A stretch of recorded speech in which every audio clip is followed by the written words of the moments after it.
for years, Kathy would hammer on the community foundations, we need diversity.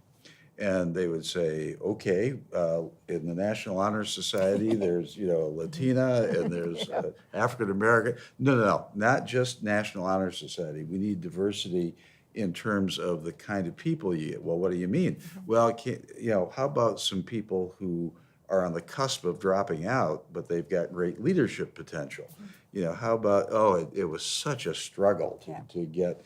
But there was one probate judge in Antrim County, up near Traverse City, who took Kathy seriously, and he got a majority of the Youth Advisory Council members on who had records. They were adjudicated. And the chairs, I recall... Juvenile delinquents. The chair had been arrested for breaking and entering and so forth. But talk about life-changing for these kids, because for the first time in their lives, they were being asked to do something constructive, and being trusted with the money to do something constructive.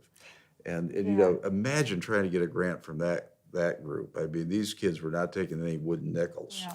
They are tough. They and I think it's again authentic to reuse that word, but the money in our society has power. Is power, and so often we put kids in positions that are phony, that they have phony responsibility to do something, but not real responsibility.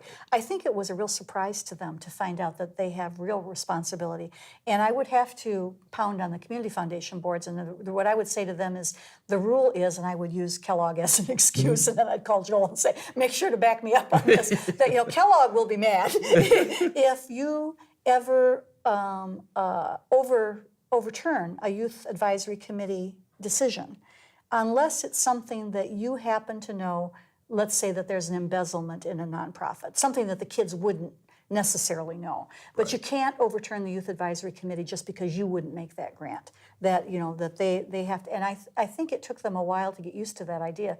And then what they found out, of course, was that they were wonderful grant makers. Oh, absolutely. They're very tough grant makers. And they would go after things that adults wouldn't touch. They would go after race relations in a community. And the adults would say, we don't have a race problem. And the kids would say, that's really the first sign of the problem right there. Yeah. And homelessness. I remember one small community that the kids were saying, we have a terrible problem with homelessness. And the adult board was like, not us. I mean, that happens other places. Well, they said, well, let us prove it to you. And they started to bring in their friends. And mainly they were friends who'd been kicked out of their houses because their parents were upset with how they'd been behaving, and so they're living in cars, they're sleeping with friends. I mean, they really are homeless teenagers with no place to go because they have been shut out of their homes. But it took the kids to say this is a real problem for our generation, and the adults didn't believe them. Right.